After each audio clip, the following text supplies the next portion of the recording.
the state is concerned with the well-being of the mother, and her well-being is going to require a wealth transfer from the working man to the woman, because that's just how people survive. So even though she might be unemployed and he might be employed, that's not in favor of the man. It just points out the greater need of the woman to have the kids, so to enable the money to go to her so she can survive. And that's what that last sentence basically said. Mm-hmm. If a woman's need outweighs the man's abilities.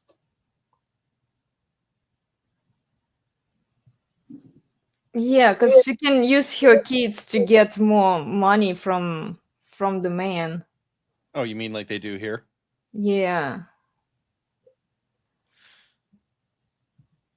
It's just crazy.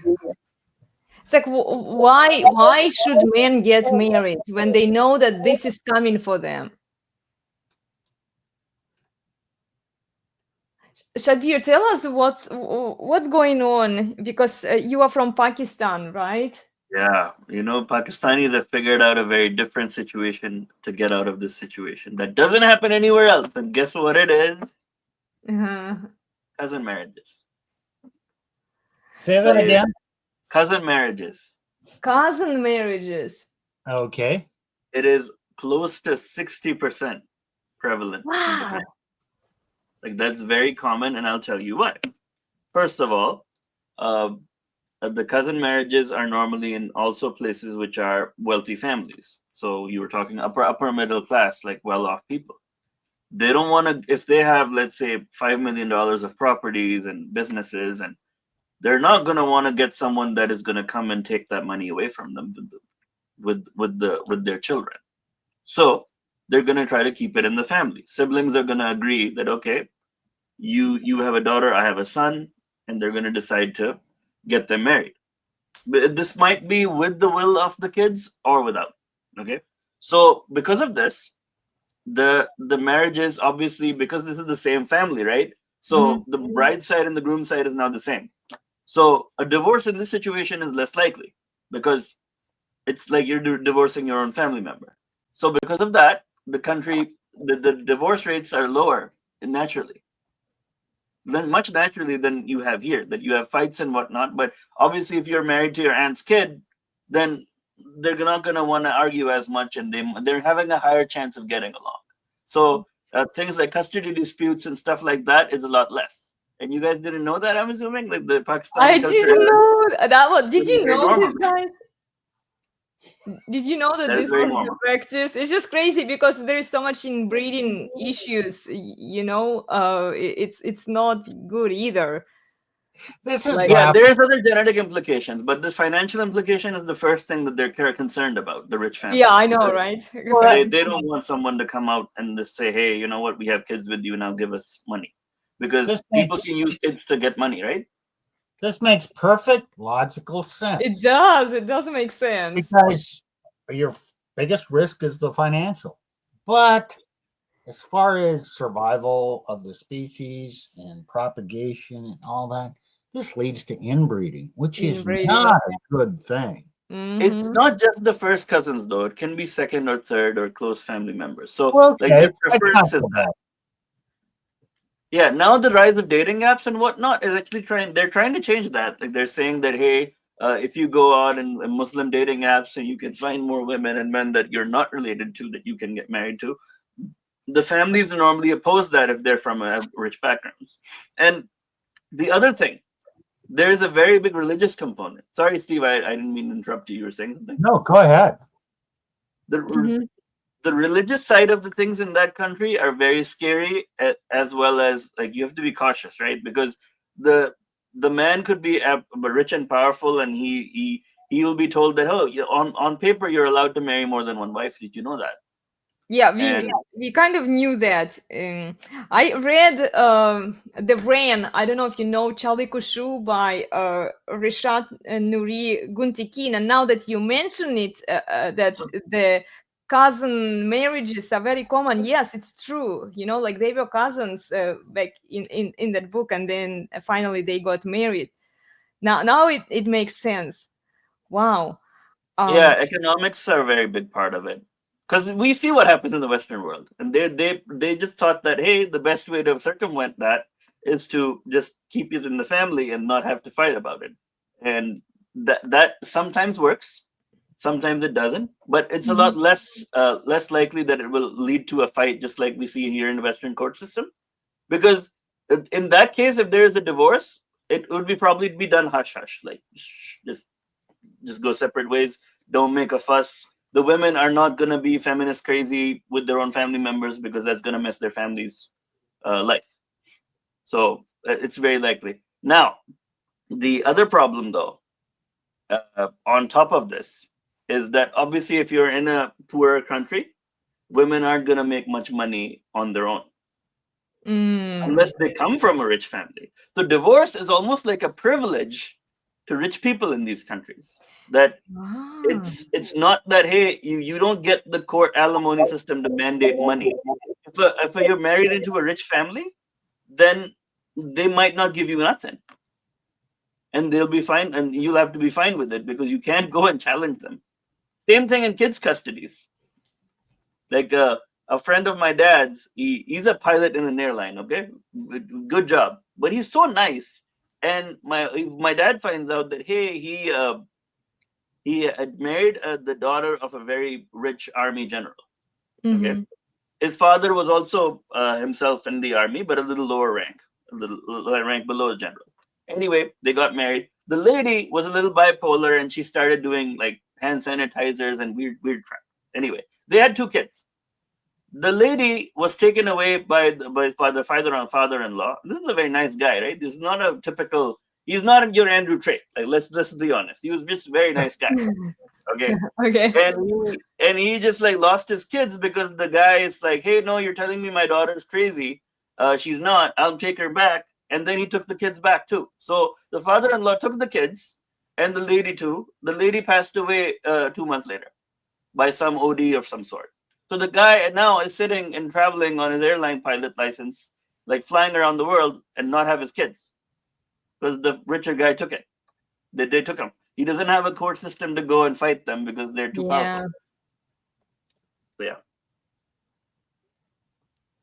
Hey, that's no different than anywhere else. The rich and powerful operate by a different set of rules. And if you're of a different class, even if you have a high stature job, not the money, not the hereditary wealth, yeah, you're at a disadvantage wherever you live. And in that case, it's the religion shapes it a little bit more, though.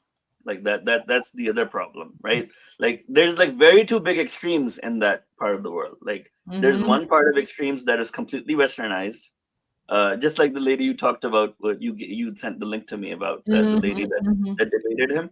I absolutely do not think she should have debated him at all. Like it makes no sense. She probably is the best thing she's ever done in terms of debating, and I went through that and it did not make sense.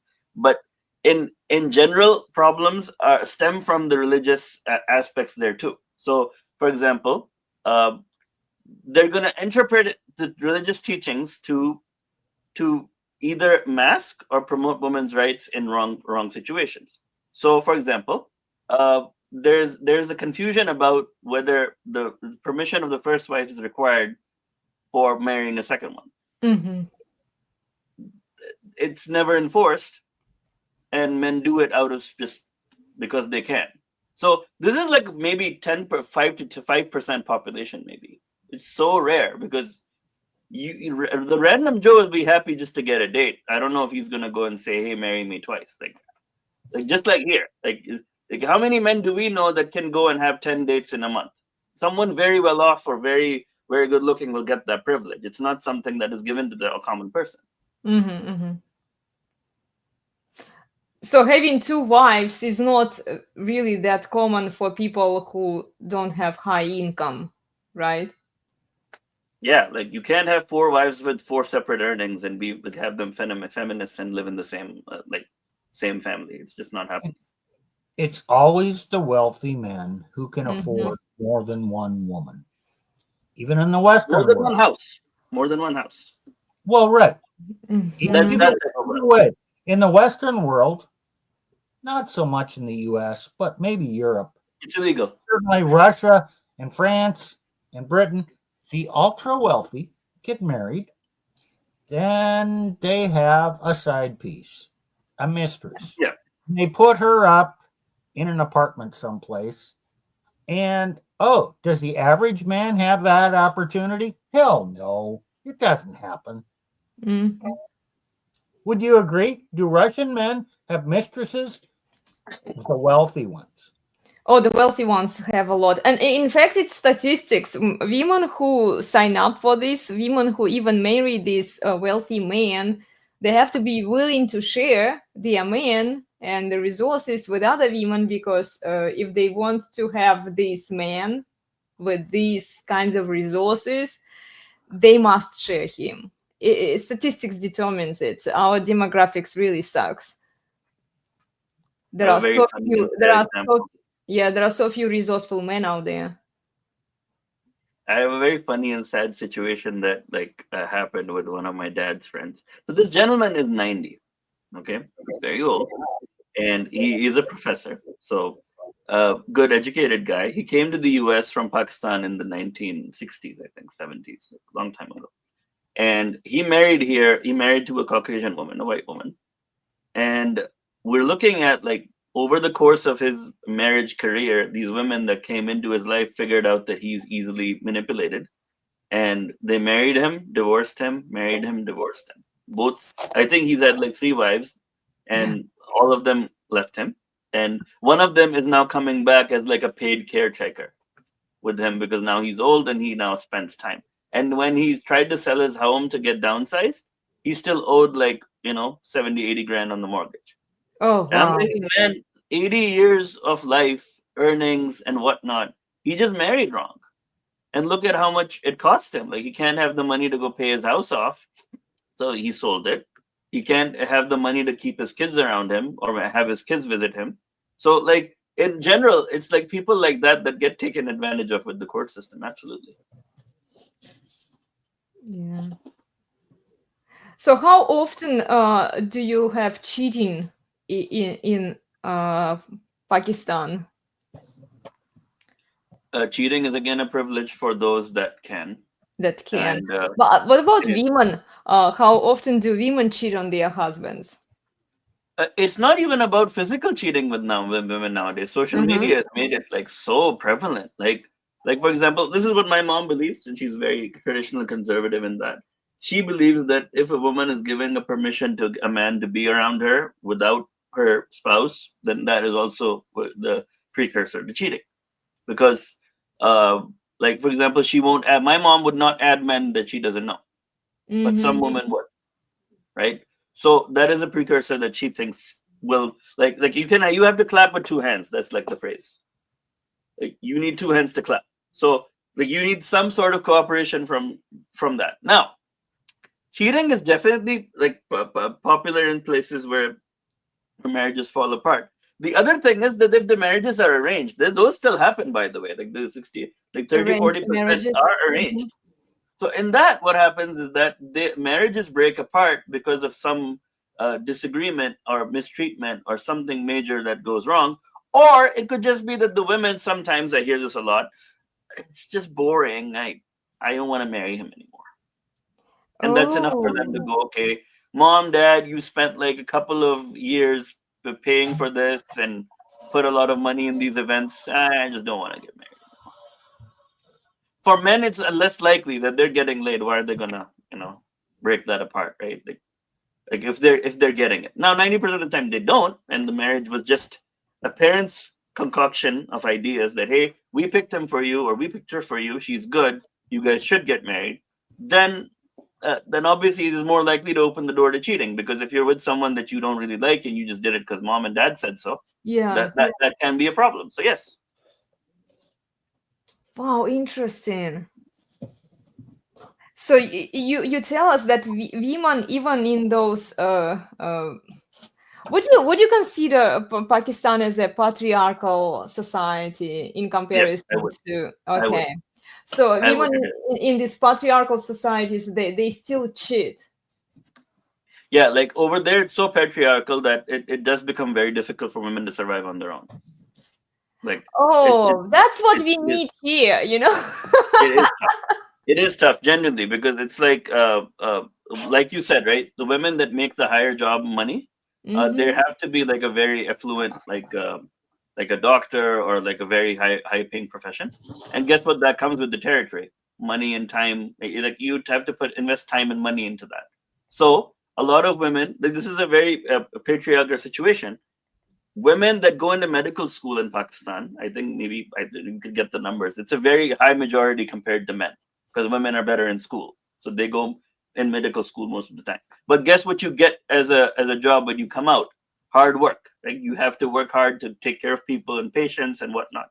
So guess Mhm. what? If the society is patriarchal, the men want to provide for their families, right? They don't want them to go work and Right, like for right. example, a rich man would not want his wife to go treat another man's disease or like True. surgery. Makes sense. Makes Like sense. they genuinely feel that's going to be a problem for them, so they're going to say stay home and have fun with me. You want to travel, babe? We can travel.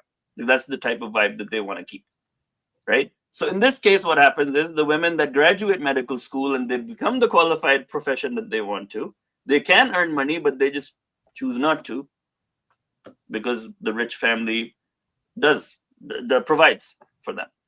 Now, if Mhm. she were to get divorced, then what happens? Then it becomes problematic because guess what? The other problem in Pakistani society is the joint family system. You do not ever women rarely live alone there. It's like a taboo. Women really live alone in that part of the world for right reasons. Like safety is an issue. People try to take advantage of you in the sense that if people find out in the society that a woman lives here alone, she's more susceptible to getting like robbed and stuff like that. Like for example, if two men broke in the middle of the night, they know that hey, we can just get away with whatever we want because what is she gonna do?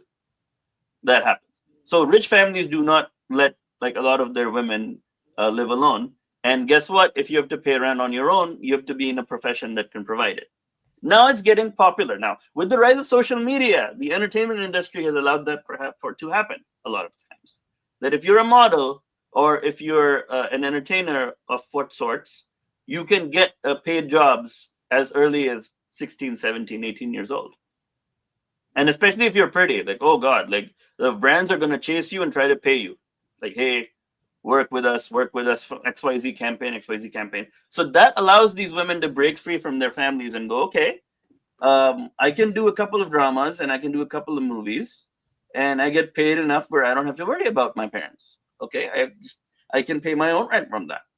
And then of course social media influencers, Mhm. they're on the rise. So in the past 5 years, that is shifting the dynamic. Women are able to go into these jobs and get paid from posting at home.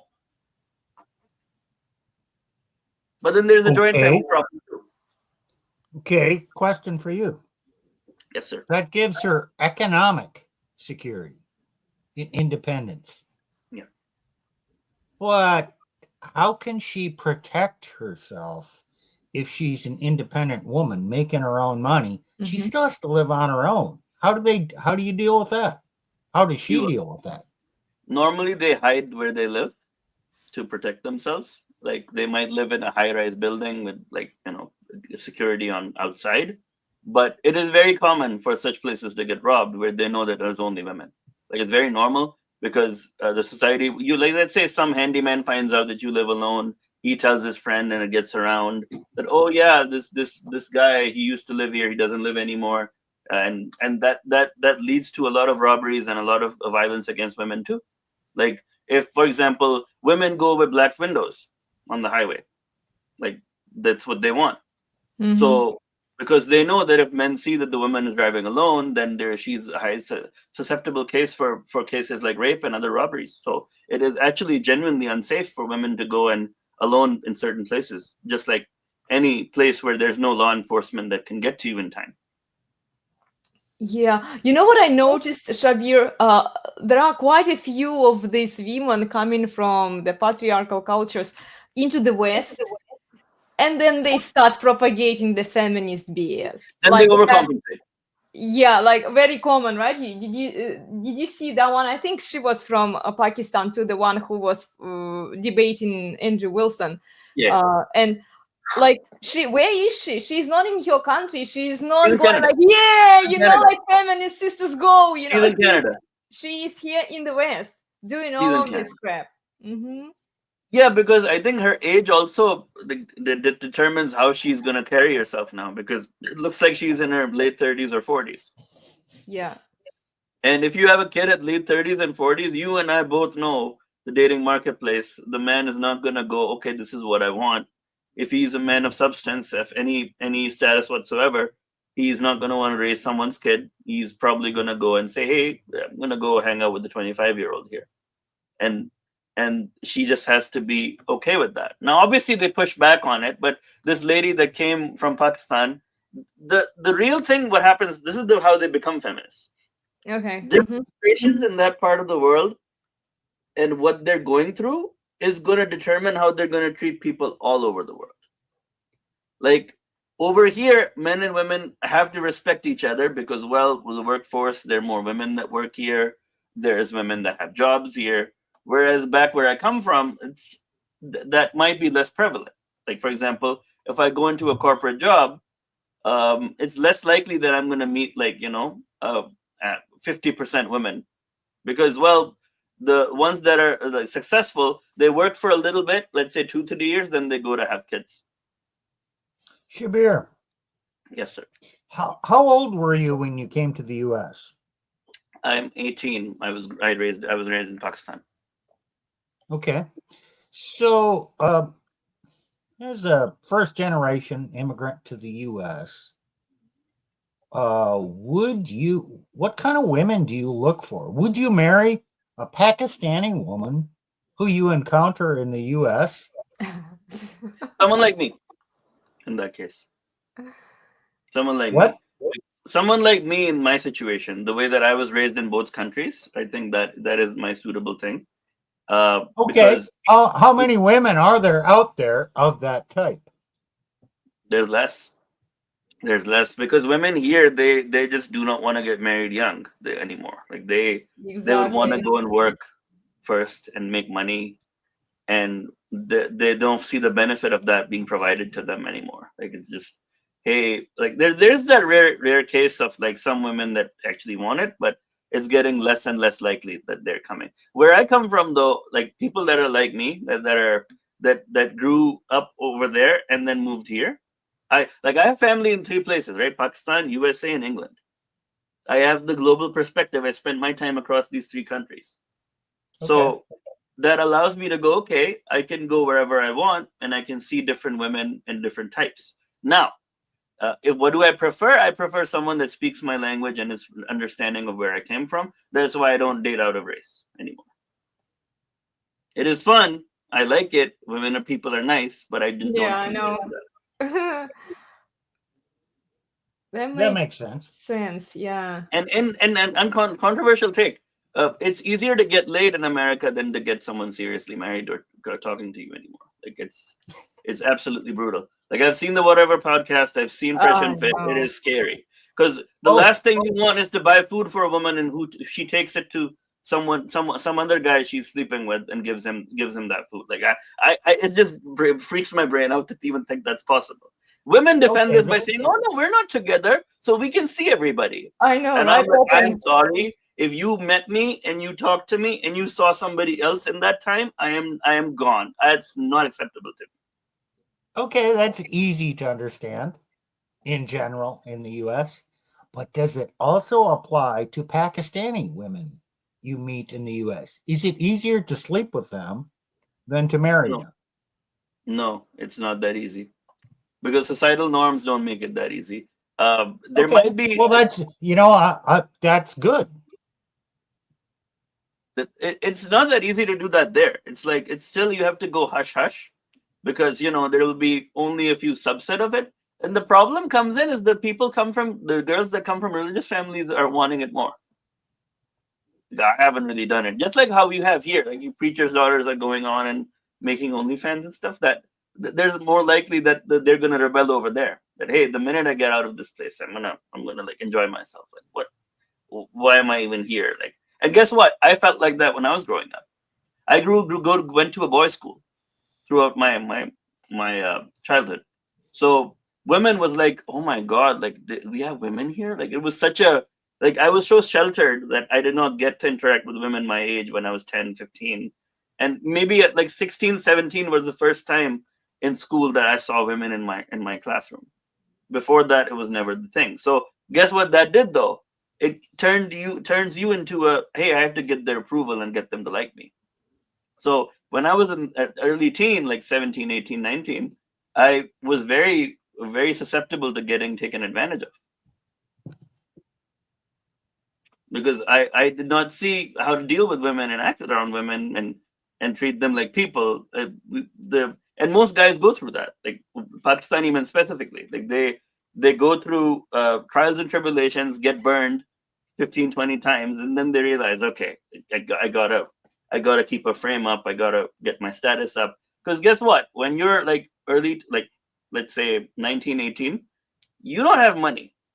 Yeah. So if your dad and your mom are paying for your date, you gotta go and say, wake the fuck up, go get a job, work, do something where women come and talk to you. And Mhm. thankfully, I did that over the past decade, and that I see the benefits of it now. Was there another question I missed there? Can you repeat? No, you answered that. I like hearing from you. So Yeah, it's I like interesting. asking thought-provoking questions Yeah. and letting you deal with them. It's interesting to just get a different yeah, I'm just like I've been thinking and Okay. analyzing what he's saying. So Sorry. I'll ask you another question. Okay, Christianity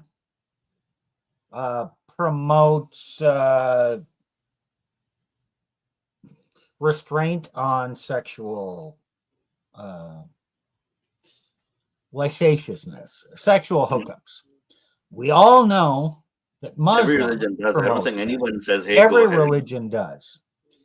And you've mentioned that the Muslim influence in Pakistan has its downfalls, but its positive elements as well.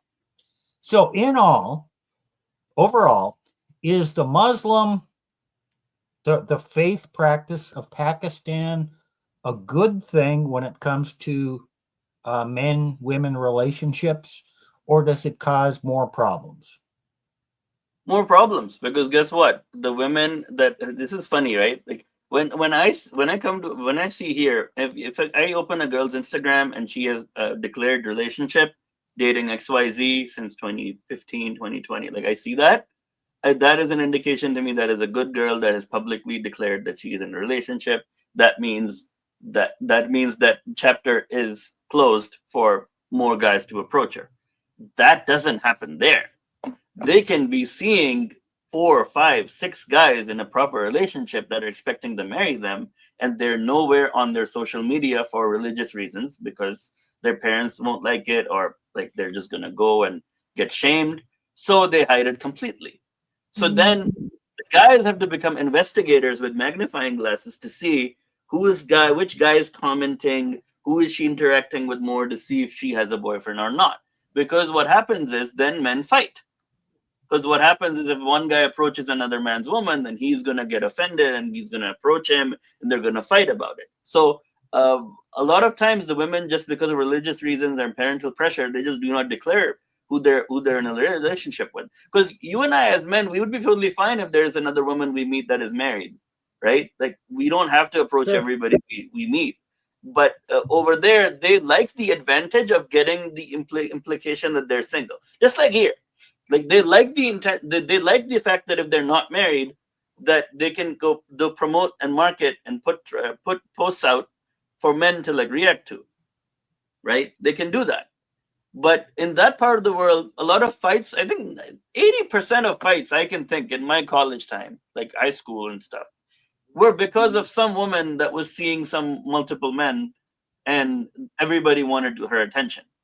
And the men are now fighting about her because there's no public relationship, right? Like, hey, she and her and me, don't mess with him. And men respect other men's authority if they respect the person. Like, okay, Yeah. cool, yeah, it's his girl. I'm not gonna. But if she's not declared anybody and she's talking to the friend, she's talking to the guy. There's like 5 male best friends, 4 like boyfriends, 1 later Mhm. guy. They have like a whole, like, social media now has completely changed the game. Like the religion part of it, like, there's women, I can tell you, like, I think Alina, she posted it on her Instagram, that will post provocative pictures and like half naked pictures, and then she will then suddenly in like a month or 2 switch to religious content and say that she's repented. Oh yes, And this actually happened to the same girl that I brought up as an example. She removed her husband picture, she removed her provocative swimming suit pictures, and then she started making content uh, for saying Ramadan that. they do that too. Like, they get the most views in Ramadan. Well, yeah, she was saying that if we dance, if we use the jury, if we do all follow the path basically to some extent, we need to give them credit, we need to respect them. But then she also mentioned how much disrespect and hate she gets from her own people who criticize her for being basically a public whore, for doing what she is Those doing. own people are crazy too, Alina. Like, they ask for religious contents and religious wisdom and then nudes in the same conversation. Exactly, yes. Well, it seems to me that what you're saying is the appearance of purity Yeah. is very important over there in The appearance Pakistan. of purity Just gives you the most clout. right, just as it is here. So a woman can appear to be pure and she can put on that mask and she can hide it. And women have always done that. Or she can be a porn star and then find Jesus and become born again and then go on the circuit of saying, Jesus saved me. Yeah, it sounds to me like in the Muslim world, it's kind of the same script with a different religion. Because religious content is getting a lot of views on social media. Like, whenever religious content is going, people are promoting it, they're sharing it, they're exposing themselves to it. So when, let's say a very famous actress that has been in 10 movies suddenly goes, oh hey, I want to, for Ramadan, I'm going to make a quote a Quran verse every day, it's going to get much more views than if I do it. Like, it's just people are going to start flocking towards it, and then they might be appearing that they're going to be conservative, but back, that's just a promotion online. It's not how they're like in real life. Because most of the religious preachers that we see on TV, they're complete pieces of crap sometimes offline. Like, it's like you will feel like, okay, wait, this is just a business act for you, isn't it? Like, using religion to monetize and getting clout, getting money. And I mean, that's how it's used now. Like, these people are, if they're traditionally conservative, they're not going to have the need to do these things. So, like, for me, I don't post anything that's wildly crazy on my social media, but I also don't post things that are wildly religious either. Like, I'm in moderation. That, okay, do I respect the religious beliefs of others? Do I even respect the woman that is now actually turning a new life over? I absolutely do. But I will very quickly find out if she's using that to get something and then changing her ways, or actually like just putting it as a marketing situation. I don't know. Have you guys seen the porn star that went to Pakistan? There is one that went to, and she's no longer a porn star apparently. She's from Japan or Malaysia. I forgot what's her name. But yeah, she went viral because of it. So, Shabir, Yes. do women return to traditional religion as they approach, let's say 30, upper 20s, when their biological clock starts ticking louder and they want to have kids? Do they all of a sudden return to religion? They go with the proud single mom vibe. Oh, like that Mahlesh girl who was debating Yes, Andrew Wilson. yes. She's a She's been proud proud. single mommy. Yeah, Yeah. he's proud. Now I don't know what's proud for. Like she could be proud, but I don't know if her son is proud or daughter is proud. Yeah, I know, right? Yeah, the kids, you don't have kids for yourself. You have them for their betterment. And both of us that come from anyone that comes from two-parent houses, like I do, I absolutely respect both of them so much. And what's amazing is people envy the people in society envy that. Like, oh yeah, this is a good system you got here, and I'm so grateful for that. And a lot of people, when I come to America and I see that they don't get that privilege of dad and mom being together and spending time together and seeing that, then they reflect that in the relationships that they have. Now, obviously, my dad isn't perfect. There is obviously things. My dad is a performer and a musician. He's an artist. Okay. He's a very good artist. So he's not your typical conventional alpha. He's a good guy. But I mean, you see in other countries that there is men like that have multiple marriages or multiple affairs, and their kids absolutely despise them. They go, yeah, I don't talk to him much. Why? Well, when I was little, and you can probably get that a lot from a lot of Muslim countries. Yeah, when I was like 5, my dad married off another woman, and then now he's with them, and he just comes to see me once a week, and I don't talk to him much. So the thing that I tell polygamists, people that promote polygamy and like multiple wives, I tell them a lot of kids aren't going to be able to be stable in that family environment because they're going to constantly have to get approval of their siblings, and the age gap makes a difference. And more importantly, if a death happens, like if the dad passes away, then the other families are normally going to have a custody battle about properties, and they might kick people out of their houses. So it can lead to a lot of legal problems. That's why it's illegal in Western countries, right? That if there's two wives have 2 kids, let's say 4 kids total, 2 kids each, and the dad passes away, who gets what? Yeah. Oh. It's a cluster hell. Like, you do not know. The court decides, okay, based on what? Who he married first? Who's older? Like, and then who runs their mouth better? Who has a better lawyer? Like, it's just too confusing. So that is why I think the Western law has made it illegal. Like, it shouldn't be allowed, because you're gonna mess up your entire family structure in the next generation. This should not be the case in in the royal family. This isn't the problem. Like, if the Saudi prince marries 4 wives, Fine, he can do it. Yeah. Well, fine. he has power over all of them, Yeah. and he can set it up. And the whole culture is about male power over women, so women get no say. But the minute you give women a say, well, in any culture, women are going to fight with women for status, and you're going to have a mess. The only way a man can have 2 wives is if he is just almost a brutal, masculine man and can control absolutely both of them without caring. But the minute you kind of even move to respect a woman, man, do you want to deal with 2 wives? My God, save me from that hell. The way that they deal with them isn't with them being feminists, right? They deal with them as the second woman is also serving them and winning their approval every day. Like, they're also taking care of them. So, like, one wife is in one house, the other is another. So that's how it's working, and that's how it's worked for many years, from olden times, from war times, when and because this Right. marrying women was because of that. Like, if there's a But war the that only happens, way what? the only way it works is if the man has complete power over both women. He has to have absolute power to make it work. Yeah. And when the battles happened, when the men like obviously fought each other, the women and children were protected. So then they said, hey, okay, you have to protect them. So who's taking responsibility? Someone would come and say, okay, cool, I can marry her and I can provide her a house and shelter and her kids. That's how it was supposed to be in that time. It's not like that now, though. Like, it's not that you have 4 wives and 4 different incomes coming in and you're a millionaire. That's not how it's supposed to work.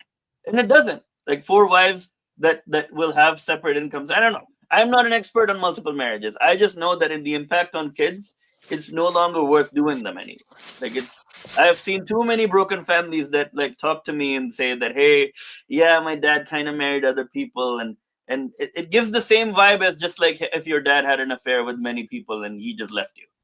A lot of kids grow up with that resentment, and that takes the trauma. Basically, these kids will need therapy.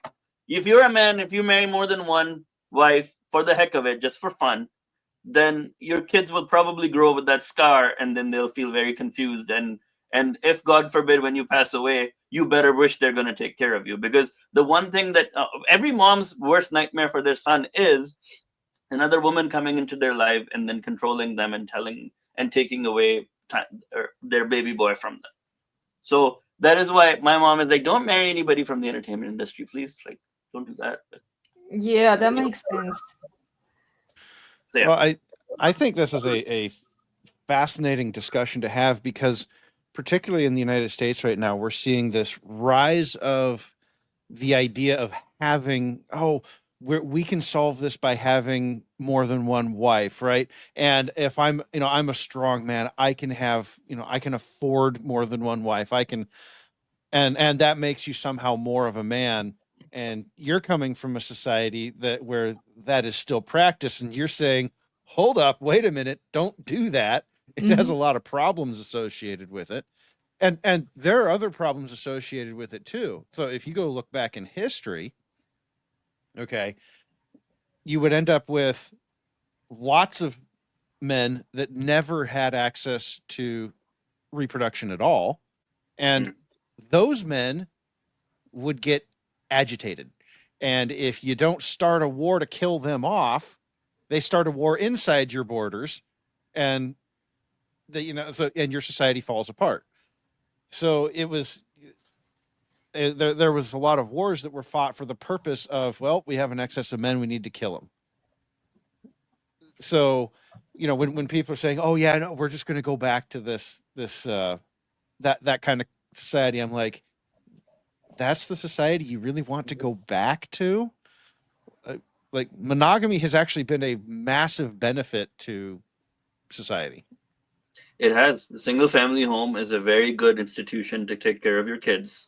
It's still the best way to do it. Two parents in the home. And we see that in the Black community. I think a lot of conservatives that I've seen, Charlie Kirk and whatnot, they say that, hey, 70% of Black children are raised without a father in the home. That is a very high number.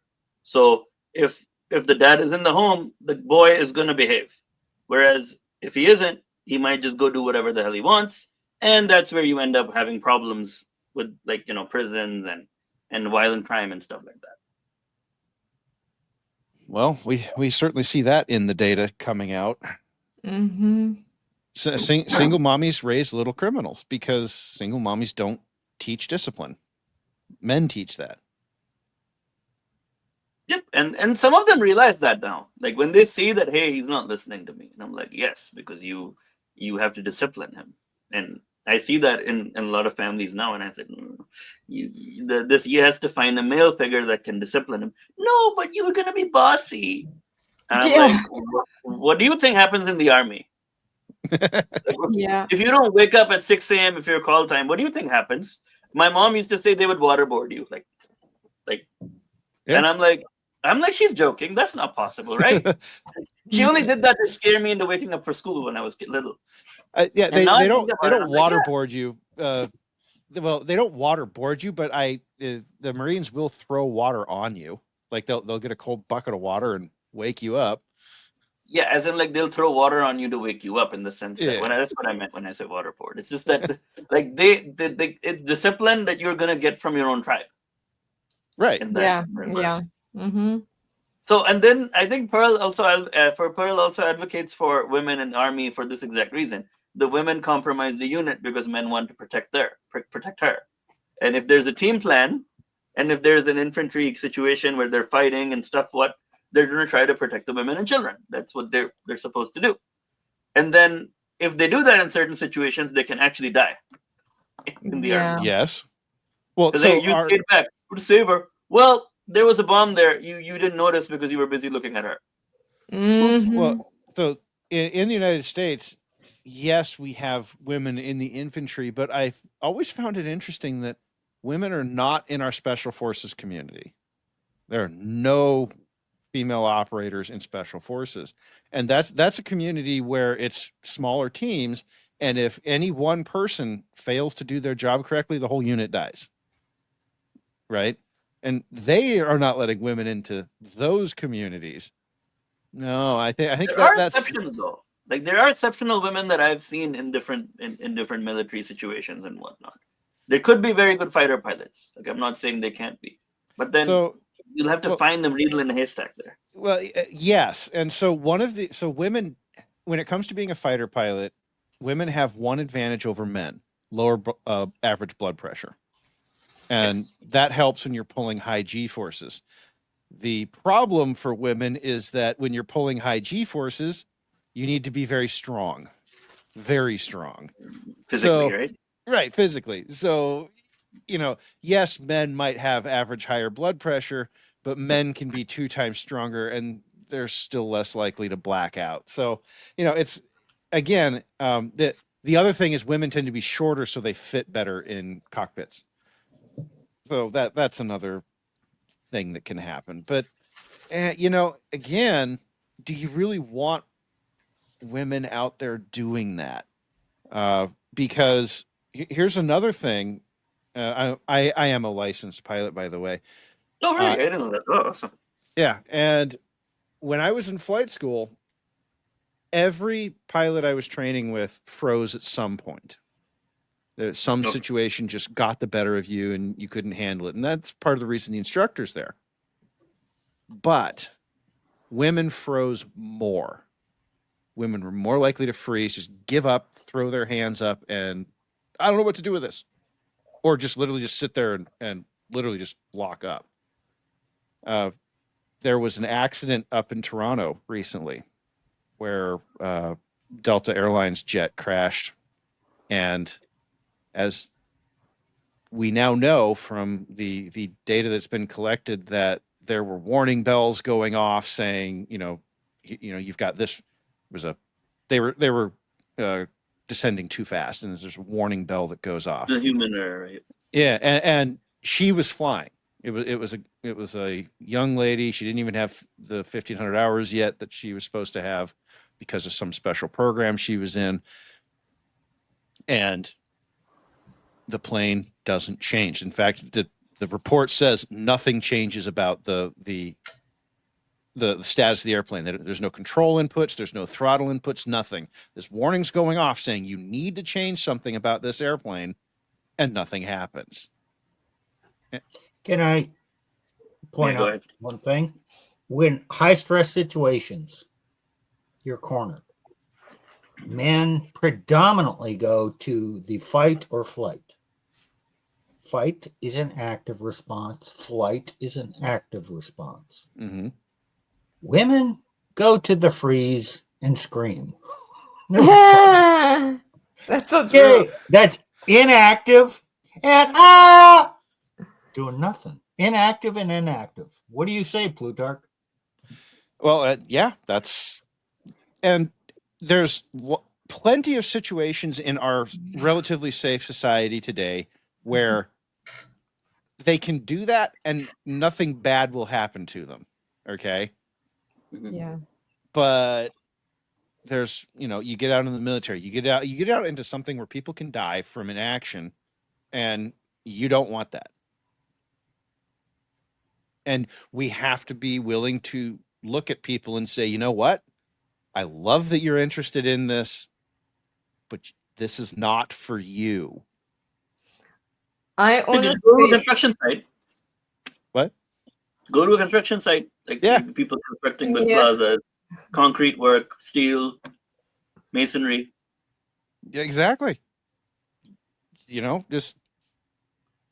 I honestly freak out, guys, every time I hear the pilot in the airplane that we are flying in is a woman. I was like, oh my gosh, I'm scared.